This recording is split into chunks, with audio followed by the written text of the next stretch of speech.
Jack Harmon stared at the comm screen as it flickered and died. He tapped the panel again, then slammed his fist against it. Nothing. Control, this is Outpost 7. Do you copy? Jack waited, adjusting his headset. Static hissed in his ears. Earth Command, this is Lunar Outpost 7. Please respond. The silence felt wrong. Jack ran his hand through his short brown hair, a habit from his Special Forces days when things went sideways. The lunar mining facility's lights hummed overhead as he checked the backup systems. Hey, Harmon. What's the holdup with the supply manifest? Steve Chen, the facility manager, walked in with a tablet in hand. His smile faded when he saw Jack's face. We've lost contact with Earth, Jack said. Again? The solar flares have been all channels for 3 hours now. Steve's face paled. That's not possible. Jack pointed to the main view screen. Look at the atmospheric readings. The screen showed Earth, beautiful and blue, but strange energy patterns swirled across its surface, visible even from 238,000 miles away. What am I looking at? Steve asked. I don't know, but it started right before communications dropped. The door slid open and Maya Patel, the facility's lead scientist, rushed in. Jack, you need to see this. She pushed past them to the telescope controls. I was doing routine observations when I spotted them. The screen changed to show dark objects entering Earth's atmosphere. Dozens of them. Are those meteors? Steve asked. Maya shook her head. Too uniform, too controlled in their descent. Jack felt his heart pound against his ribs. Those are ships. The facility alarm blared suddenly, making them all jump. The emergency channel lit up with transmissions from other outposts, mining operations, and the Mars colony. Everyone had lost contact with Earth. The Centauri diplomatic vessel just undocked from Gateway Station without clearance, reported a voice over the emergency band. They're leaving the system at full speed. Jack checked his personal tablet. A message had come through before the blackout, encrypted with his brother's military code. He opened it with shaking fingers. They're coming, Jack. Project Sentinel detected them 3 days ago. If you're reading this, it means Earth has gone dark. That was our last defense protocol. Stay away. They don't know about the outposts yet. What does it mean? Maya asked, reading over his shoulder. Before Jack could answer, the facility shook. Dust fell from the ceiling. Proximity alert, Steve shouted.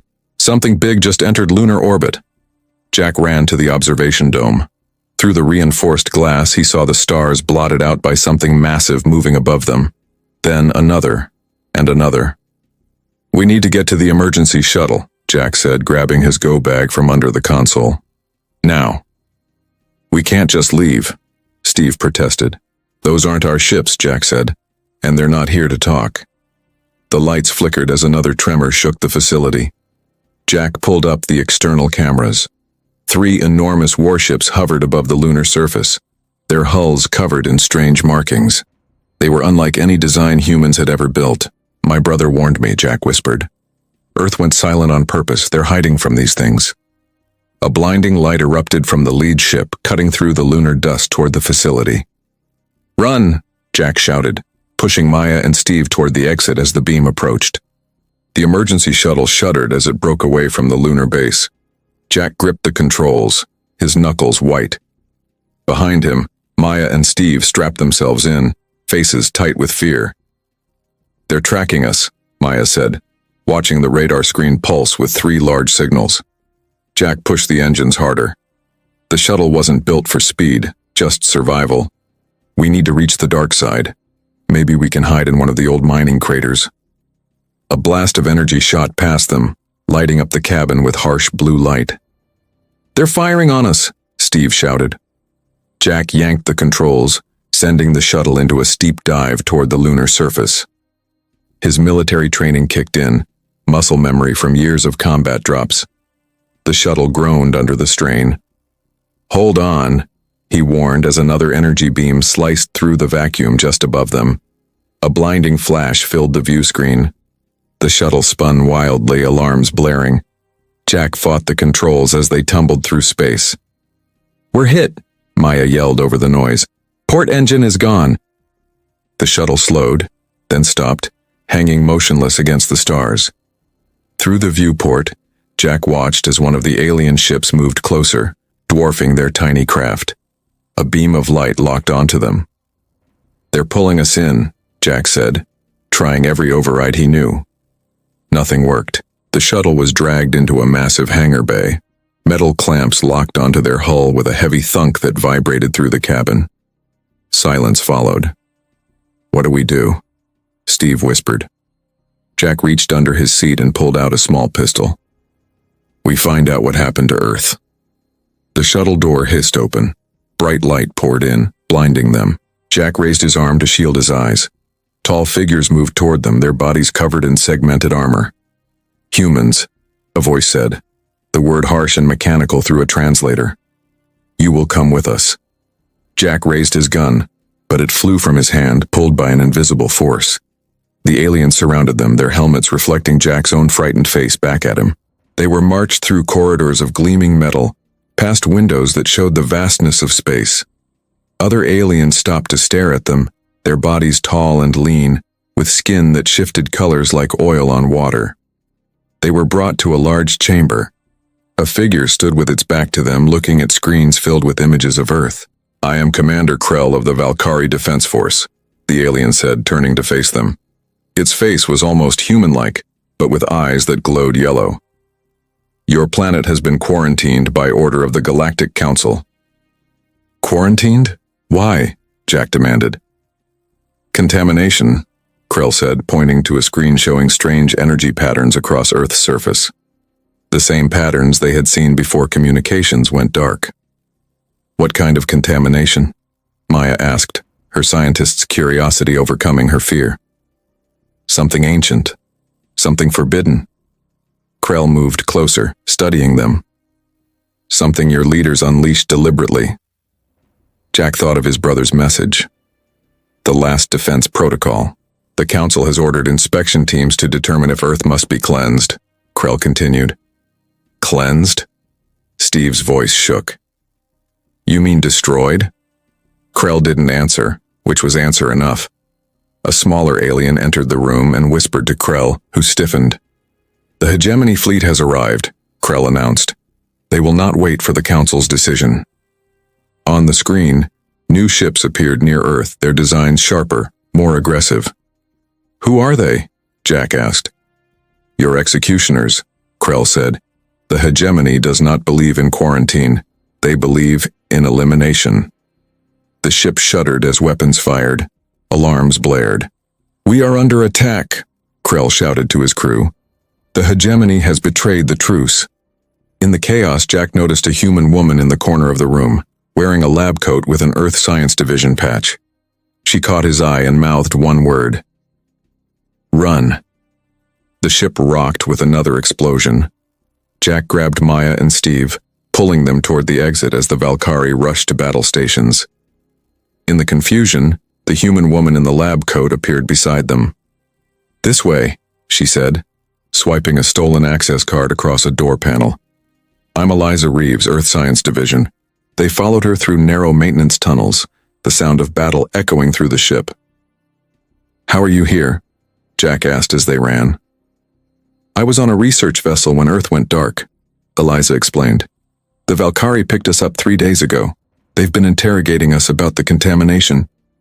Another blast hit the ship. They stumbled as the gravity flickered. "What contamination?" Maya asked. "Later," Eliza said, stopping at a junction. "The hangar is this way. They have scout ships we can take." The hangar was chaos. Valkyrie troops rushed to fighters while maintenance crews worked to contain fires from the hegemony attack. Jack led the group behind cargo containers, moving toward a row of smaller ships. "That one," Eliza pointed to a sleek scout vessel. "It's fueled and ready." A Valkyrie guard spotted them. Jack tackled him before he could raise his weapon. They struggled briefly before Jack knocked him unconscious. "I've got his gun," Steve said, picking up the fallen weapon. They sprinted to the scout ship. Eliza's fingers flew over the control panel, bypassing security. "You know how to fly this thing?" Jack asked as the ship's systems came online. "Enough to get us out of here," she said. The Valkyrie aren't the only ones who've been studying the other. The hangar doors were closing as enemy fire continued to pound the ship. Eliza fired the engines, lifting the scout ship off the deck. They shot through the narrowing gap into open space. The view outside was terrifying. Dozens of alien ships filled the space around Earth and the moon. Energy weapons crisscrossed the void. Some ships burned, breaking apart in silent explosions. "My God," Maya whispered. "It's a war zone."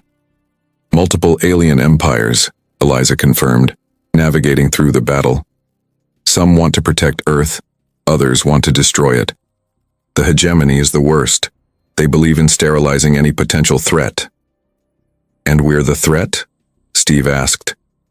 "Yes," Eliza said grimly, "because of what we did."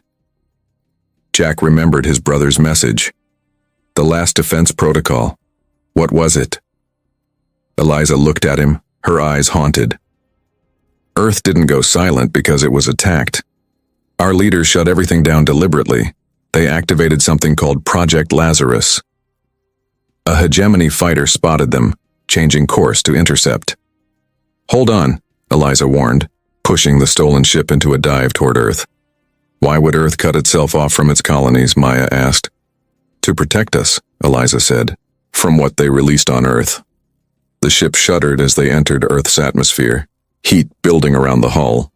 The hegemony fighter followed, firing. Eliza jinked the ship, barely avoiding the shots. "What did they release?" Jack demanded. "A technology," Eliza said, her voice tight with concentration. "Something ancient discovered in the Arctic ice. It changes people, Jack. Changes their minds, their capabilities. The aliens are terrified of what humans might become." The scout ship broke through the cloud layer. Below them, the Pacific Ocean stretched to the horizon. The California coastline was visible ahead. "I don't understand," Steve said. "If this technology is so dangerous, where are all the people?" Eliza pointed to the approaching land. "Look for yourself." As they flew lower, Jack pressed against the viewport. San Francisco came into view, its famous bridge and skyline intact. But something was wrong. No lights, no movement, no signs of life. "It's empty," Jack whispered. "Not empty," Eliza corrected as their damaged ship lost altitude, spiraling toward the abandoned city. "Hidden." The hegemony fighter scored a direct hit. Alarms blared as they plummeted toward the silent city below. Smoke filled the cabin as the scout ship crashed into San Francisco Bay. Water rushed in through cracked seams in the hull. "Get out," Jack shouted, helping Maya unbuckle. "Before we sink." They forced the hatch open and swam to the nearby pier. The hegemony fighter screamed overhead, circling back. "It's coming around for another pass," Steve warned, still clutching the alien weapon. "This way," Eliza said, leading them toward the city. They ran through empty streets. No cars moved. No people walked the sidewalks. Store windows remained intact, with products still on display. It wasn't destruction they saw, but abandonment. "Where is everyone?" Maya asked, her voice echoing off the buildings. The fighter jet fired, blasting a crater in the street behind them. They ducked into an underground parking garage as debris rained down. "We need to get to Presidio," Eliza said, catching her breath. "There's a military bunker there." "My brother's station," Jack realized. "How do you know about it?" "I worked with him," Eliza said, "on Project Lazarus." They moved through the silent city, staying under cover. The fighter continued to search, its engines howling between the skyscrapers. "I don't understand," Steve said. "If this technology is so dangerous, why use it?" "Because we were losing a war we didn't even know we were fighting," Eliza explained. "Earth governments discovered we were being assessed by alien civilizations. The verdict was coming back negative." "They were going to wipe us out?" Maya asked. "Some wanted to. Others wanted to keep us as a primitive protected species. None saw us as equals." Eliza's face hardened. "Then we found the artifact." They reached the edge of the Presidio, the old military base overlooking the Golden Gate Bridge. The bunker entrance was hidden in a maintenance building. "What artifact?" Jack asked as Eliza worked on the security panel. Something not made by humans or any known alien species. Much older. The door slid open. It contained information about neural pathways, consciousness, the structure of intelligence itself. They entered the bunker. Emergency lights cast red shadows on concrete walls. Jack felt a chill as they descended deeper. "My brother was stationed here," he said. "He sent me a warning right before Earth went silent." "Colonel Alan Harmon," Eliza nodded. "He was in charge of deployment." The main control room was empty but operational. Screens showed satellite images of the alien armada in orbit. More ships arrived every hour. "The artifact showed us how to change human consciousness," Eliza continued, accessing a computer terminal. "Upgrade it. Make it evolve in ways that would take millions of years naturally." "And we used it on ourselves?" Maya asked, horrified. "On everyone," Eliza confirmed. "A global deployment through water systems, air, everything. When the aliens detected it, they panicked." Jack felt a strange tingling at the base of his skull, a headache that had been building since they landed. "Where are all the people?" he demanded. Eliza pulled up schematics on the screen. Underground facilities, massive chambers beneath every major city. "In stasis," she said. "Billions of people hidden underground while the changes take effect. The surface was evacuated to protect them from alien bombardment." Steve looked sick. "We were guinea pigs for some alien technology?" "We were facing extinction," Eliza argued. "This was our only chance to survive." A loud bang echoed through the bunker. The hegemony had found them. "They're cutting through the main door," Jack said, checking the security feed. "We need to get to the lower levels," Eliza urged. "There's a resistance group there, people who stayed awake to protect the sleepers." The door to the control room burst open. 3 hegemony soldiers entered, their armor insect-like, weapons raised. Jack moved without thinking. Something felt different in his body, like time had slowed. He saw the energy blast leave the alien weapon before he heard it fire. He dodged it easily, then crossed the room faster than should have been possible. The aliens fired again and again, but Jack moved between the shots. He reached the first soldier and struck it with his bare hand. The alien's armor cracked like paper. Jack stood among the fallen aliens, breathing hard, staring at his hands. "What's happening to me?" he asked. Eliza's eyes widened. "The changes, they've already started in you." Jack stared at the fallen aliens, his mind racing faster than ever before. Images, calculations, and possibilities flashed through his consciousness. "We need to move," he said, grabbing one of the alien weapons. "More will come." They took an emergency elevator deep underground. The doors opened to reveal a vast chamber carved from bedrock. People moved with purpose through the space, monitoring equipment and checking displays. "Jack?" A man stepped forward from the group. He wore a military uniform with colonel insignia. His face was thinner, more lined than Jack remembered, but unmistakable. "Alan," Jack breathed, embracing his brother. "You're alive." Colonel Alan Harmon pulled back, studying Jack's face. "You've changed already. I can see it in your eyes." "What's happening to me?" Jack asked. "The same thing happening to all of us, just faster in your case." Alan led them to a central platform overlooking the chamber. "Welcome to Sanctuary 1. Below them stretched rows of transparent pods, thousands of them, each containing a sleeping human. "There are facilities like this under every major city," Alan explained. 3 billion people in stasis while the neural changes take effect. "You drugged and kidnapped the entire human race?" Steve asked, horrified. "We saved them," Alan corrected. "The Galactic Council voted. Earth was to be sterilized or permanently quarantined as a primitive reserve. Either way, humanity had no future among the stars." On massive screens around the chamber, they could see the battle raging in orbit. More alien ships arrived hourly. "The hegemony wants us dead," Alan continued. "The Valkyrie want us studied. The Meridian Collective wants to preserve us like museum pieces. None see us as equals." "So you used alien technology against them," Maya said. "Not alien," Eliza corrected.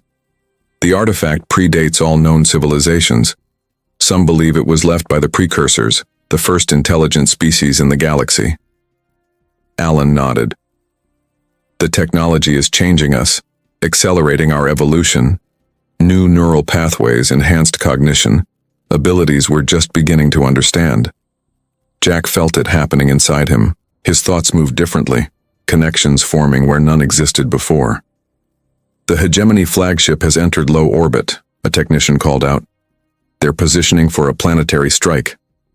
Alan's face hardened. They're deploying the planet killer. If it hits Earth's core, everything dies, even those in stasis. We have to stop them, Jack said. We've prepared for this, Alan replied. A team of enhanced humans ready to infiltrate their ship. But we need someone who understands their systems. All eyes turned to Eliza. I studied their technology while captive, she admitted. I can help. Then I'm going to, Jack said. Alan gripped his brother's shoulder. The changes are strongest in you. You might be our best chance. Hours later, a small stealth craft approached the hegemony flagship. Jack led a team of 6 enhanced humans, each showing different abilities. Some moved with impossible speed, others demonstrated telekinetic powers, still others could process information at superhuman rates. Their weapon targets planetary cores, Eliza explained as they prepared to board. It creates a cascading reaction that shatters a planet from within. How do we stop it? Jack asked. The control center is here. She showed him on a schematic, but it's heavily guarded. Not for long, Jack said, feeling new confidence surge through him. They breached the hull and moved through the alien ship. Jack sensed the movements of enemies before seeing them. His team fought with abilities no human had possessed weeks earlier. They reached the weapon control center. Alien technicians worked at stations around a pulsing core of energy. That's it, Eliza whispered. The planet killer. Jack assessed the situation with his enhanced mind. The weapon's already charging, we can't shut it down in time. Then what do we do? One of his team asked. Jack looked at the energy core, calculations running through his mind. We overload it, make it destroy the ship instead of Earth. That's suicide, Eliza said. Jack nodded. For whoever stays to ensure it happens. Before anyone could stop him, Jack charged into the control room. His team provided covering fire as he fought his way to the main console. Get back to the ship, he ordered through their comms. Tell my brother it worked. Jack, no, Eliza pleaded. This is why I changed faster, Jack said, his fingers flying over alien controls. I was meant to be here. As his team retreated, Jack redirected the weapon's energy. The ship began to shake. Alarms blared. The aliens panicked, abandoning their posts. Jack closed his eyes as the energy core brightened to blinding intensity. In his enhanced mind, he saw connections spreading across Earth. Billions of minds awakening, changed forever. The hegemony flagship exploded in orbit, a new star briefly outshining the sun. On Earth, the stasis pods opened. Humanity emerged, transformed. Their minds reached out, connecting with each other in ways never before possible. And somewhere in the vast network of consciousness that humanity had become, Jack Harmon still existed, his sacrifice remembered, his essence preserved in the new collective awareness of a species reborn. When Earth went silent, every empire prepared for war. None were prepared for what humanity would become.